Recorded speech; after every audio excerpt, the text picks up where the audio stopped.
What's up YouTube? This is John from my blog Strongest Man, welcoming you back to my channel. Today I wanted to show you how you can do a whole workout at home with just a chair. Well, what's better than one chair? Two chairs, of course. So what I have here are, I don't think they're steel, I think they're cast aluminum, but they're heavy.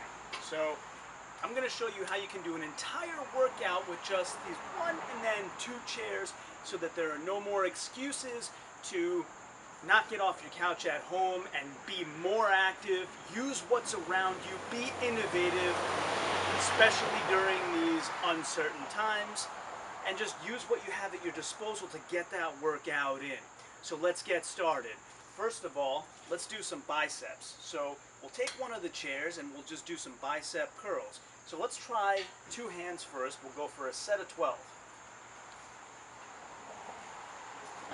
Alright, strict form. The strict curl is really big these days. Breathe out on the way up, in on the way down. And if you follow Nick's Strength and Power at all, he's been talking a lot about the strict curl, and that we should be sending him in all of our strict curl best videos. I think what he's looking for is personal record weights, but maybe he'd like something innovative too, so I might just send him this particular video and see if he likes it or not. So that would be 10, 11, 12. There's our first set of biceps.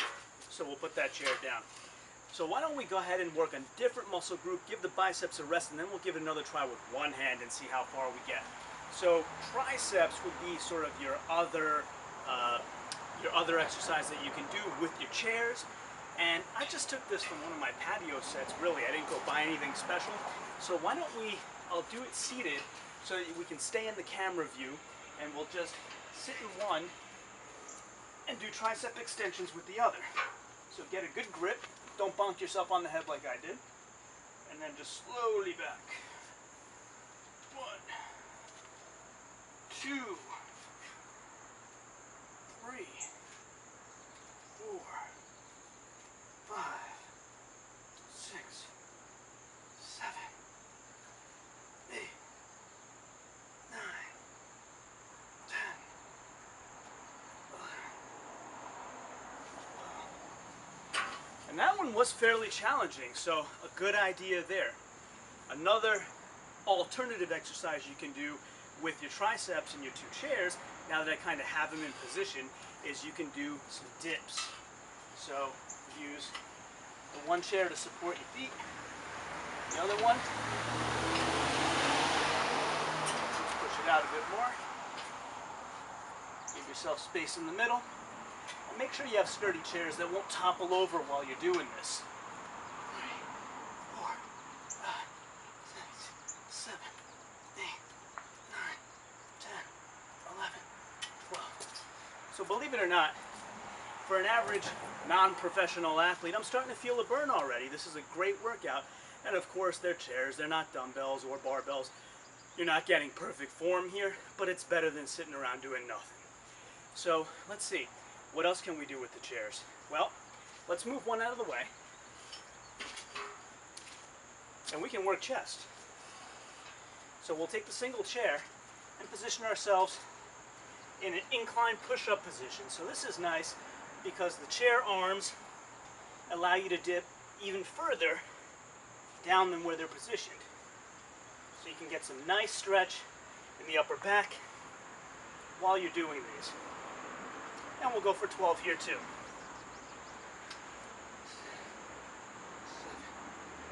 8, 9,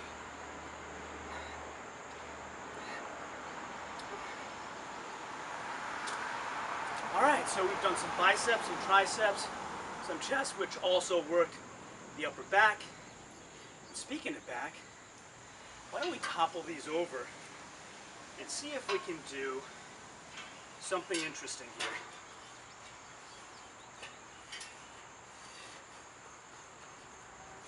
And this one I think is going to work the back and the grip, which I think is a much neglected exercise, the grip strength, which is a failure for a lot of other exercises. So pull-ups, for example, your grip may fail before the rest of your muscles do.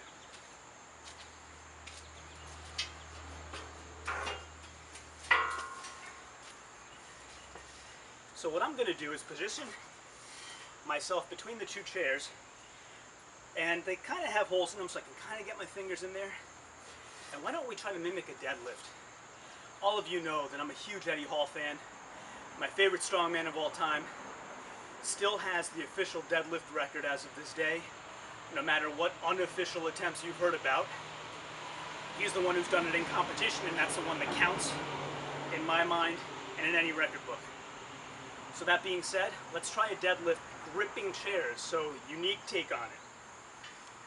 So we'll take our stance and just 1, 2, 3, 4, 5, 6, 7, 8, 9, 10, 11, 12. So, a few words about the technique again, because I'm such a big Eddie Hall fan and I want to try to communicate all the things I've learned from it. One is the width of the stance. So Eddie actually does a whole video where he's at a clinic for deadlifting, teaching all these techniques. And the width of the stance, most people say shoulder width apart for most of the exercises, but the way Eddie describes it is you kind of sway back and forth and let your feet fall where they naturally would, which is a little bit more than shoulder width apart, but that's kind of the best foundation for good deadlifting. The other thing you may have noticed is the chair's brushing up against my legs. That is hard to avoid with chairs, but also on purpose. If you watch Eddie Hall, it's always the bar brushes against his legs. They're never far out because then you lose a lot of your power. Not so important with chairs that aren't 500 kilos, but a good thing to keep in mind for your form. So, why don't we do a little harder bicep exercise this time? One-handed chair bicep curl.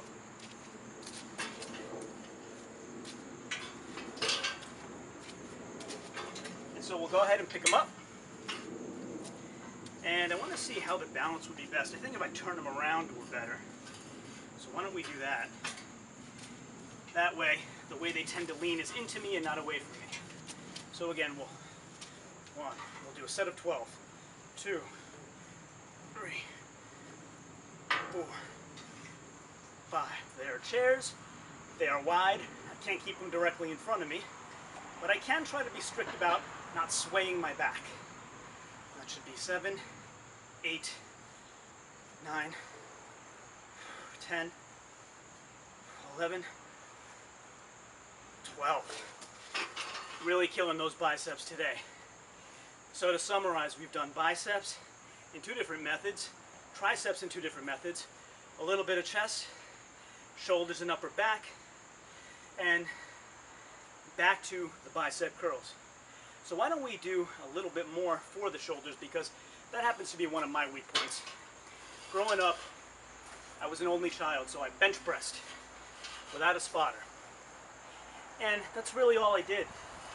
So my chest is kind of my most developed muscle, whereas my shoulders are a little bit lacking. So if we take the chair, we can do some overhead presses. And again, when you have time, go check out Eddie Hall, the Beast's channel, and you'll be amazed at the weights he does this exercise with. He's doing dumbbell presses with like 60 kilos in each hand, which is 132 pounds for 30 reps. Just unfathomable accomplishments of strength. So that should be 9, 10, 11, 12, and you'll forgive me if my count's a little off since I'm trying to remain engaging. So before we wrap up, let's try 2 more things. One, let's try to make that bicep curl even heavier. Maybe we'll try some squats with it too. So again, you look around your yard, you see what it is you can find to make this more of a challenge for you. So I look around, I look up, I look down, I look side to side. I found some more concrete slabs.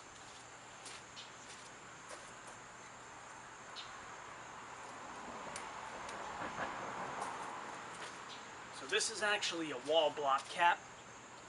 The other concrete slabs I weighed were 34 pounds.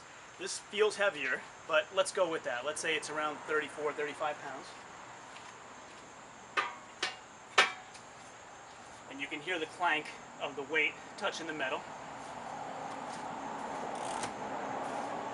And why don't we go ahead trying to curl this. And I'll do it in a hammer curl type grip. Ooh, that's harder. 2, 3, 4.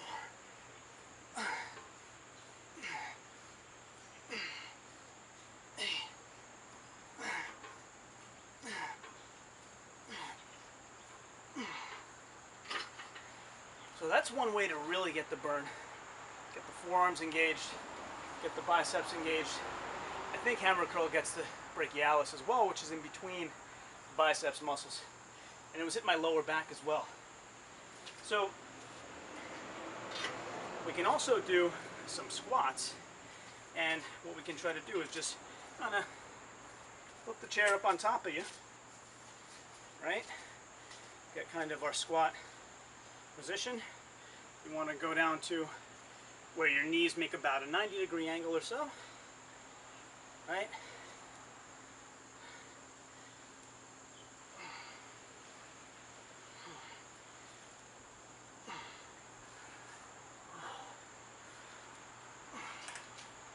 And then we can flip it back off. I think I could squat the chair with the stone on it, but I don't want it falling off and causing damage, so I think we'll maybe avoid that. Well, let's try it. If it feels like it's getting away from me, I'll have to let it go.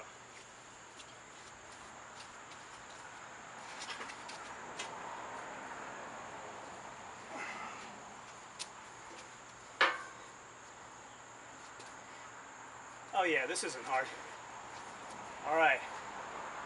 Again, I don't recommend any of you take any of this as my advice. It's just opinions on what I do. I'm not a doctor, a nutritionist, or any kind of physical training coach or expert. And I would say you should try to be innovative with your workouts under the care of your own medical doctor, nutrition, and training experts. That's the safest way to do it.